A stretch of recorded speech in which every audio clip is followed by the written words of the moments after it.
Samajwadi party के गढ़ कहे जाने वाले मैनपुरी में बसपा सुप्रीमो मायावती ने भाजपा कांग्रेस को भी आड़े हाथों लिया। दोनों ही दलों पर जमकर निशाना साधा तो वही कहा कि सपा ने भी आहत करने का काम किया है। बसपा सुप्रीमो मायावती ने कहा कि पार्टी अकेले ही दम पर चुनाव लड़ रही है, कार्यकर्ता जी जान से लगे हैं। उन्होंने आगे कहा, मैनपुरी, एटा और फिरोजाबाद के प्रत्याशी किसी को जिताने या हराने के लिए नहीं, खुद जीतने के लिए मैदान में है। मैनपुरी में सपा और भाजपा दूसरे और तीसरे नंबर जा सकती है। बसपा सुप्रीमो ने भीड़ देकर कहा, पूरा भरोसा है बसपा का परिणाम बेहतर होगा। कांग्रेस पर निशाना साधते हुए मायावती ने कहा, कांग्रेस के गलत नीतियों के कारण केंद्र और राज्य से हाथ धोना पड़ा उसे। कथनी और करने में काफी फर्क होता है। भाजपा केंद्र में वापस नहीं आएगी। भाजपा ईवीएम में गड़बड़ी करती है। उन्होंने आगे कहा, भाजपा की जुमलेबाजी, नाटकबाजी काम आने वाली नहीं है।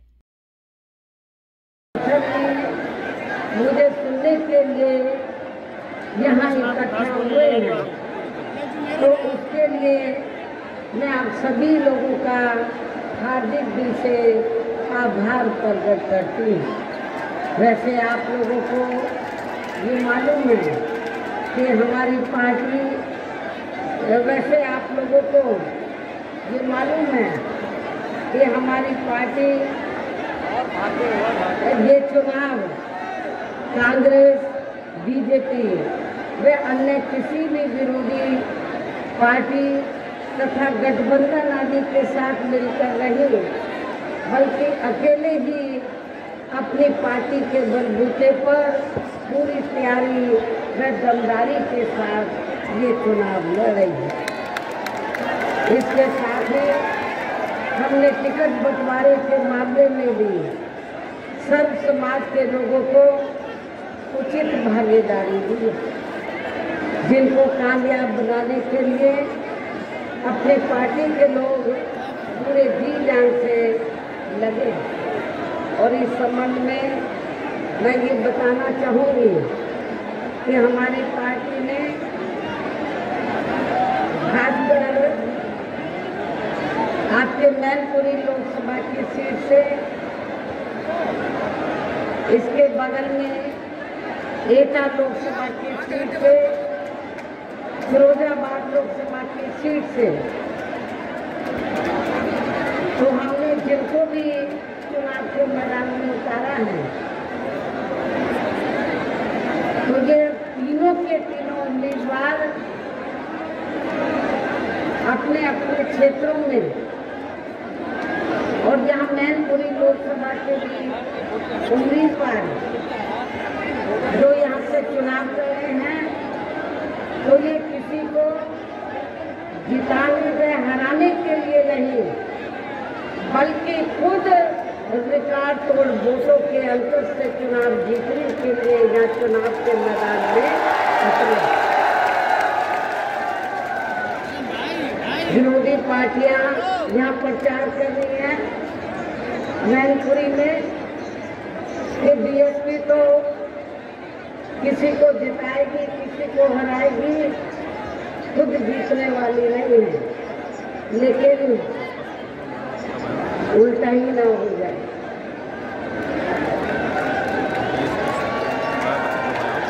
जो पार्टियां ऐसा कह रही हैं बीएसपी के बारे में, कई वही दोनों पार्टियां दूसरे और तीसरे नंबर पे ना चली गई।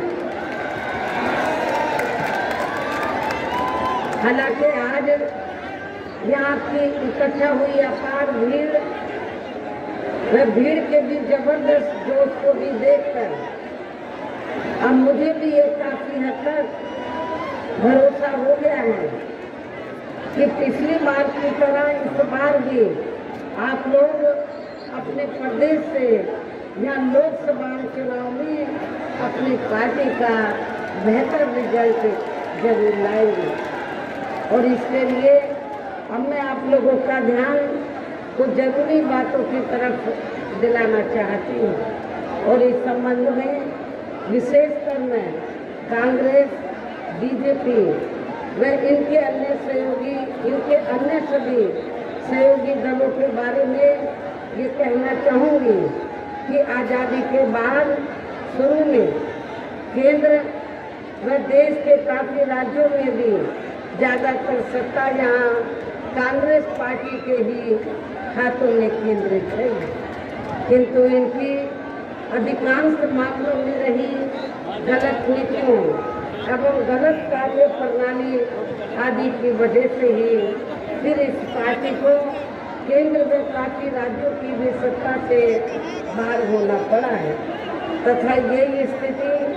इनकी सहयोगी पार्टियों की भी बनी रही है, जिसके कारण ही फिर पिछले कई वर्षों से बीजेपी व इनके सहयोगी दल केंद्र एवं काफी राज्यों की भी सत्ता में काबिज हो गए, लेकिन इनकी भी ज्यादातर रही यानी कि भारतीय जनता पार्टी की भी ज्यादातर रही जातिवादी, पूंजीवादी, संकीर्ण, सांप्रदायिक व द्वेषपूर्ण नीतियों एवं कार्य प्रणाली आदि से तथा इनकी कथनी व करनी में भी काफी अंतर होने की वजह से अब ऐसा लगता है इस बार ये पार्टी भी यानी कि भारतीय जनता पार्टी भी केंद्र की सत्ता में आसानी से वापस आने वाली नहीं, बशर्ते यदि ये चुनाव इस बार फ्री एंड फेयर होता है तथा आम चर्चा के मुताबिक वोटिंग मशीनों में भी कोई गड़बड़ी आदि नहीं की जाती है और वैसे भी इस बार चुनाव में इनकी कोई भी पुरानी एवं नई चल रही नाटकबाजी, जुमलेबाजी या गारंटी आदि काम में आने वाली नहीं है, क्योंकि अब देश की जनता काफी हद तक इस बात को समझ चुकी है कि इनकी पार्टी ने अब तक देश के विशेषकर गरीबों, कमजोर तबकों, मध्यम वर्ग एवं अन्य मेहनत लोगों को अच्छे दिन दिखाने के असंख्य प्रलोभन भरे वायदे किए हैं तथा अनेकों हवाई व कागजी गारंटी आदि भी दी है, तो उनका जमीनी हकीकत में अभी तक इन्होंने लगभग 1/4 हिस्सा भी कार्य पूरा नहीं किया है, बल्कि इसके स्थान पर इनका ज्यादातर समय व ताकत भी या इनके अपने चहेते रहे बड़े बड़े पूंजीपतियों एवं धन्ना सेठों को ही ज्यादा से ज्यादा मालामाल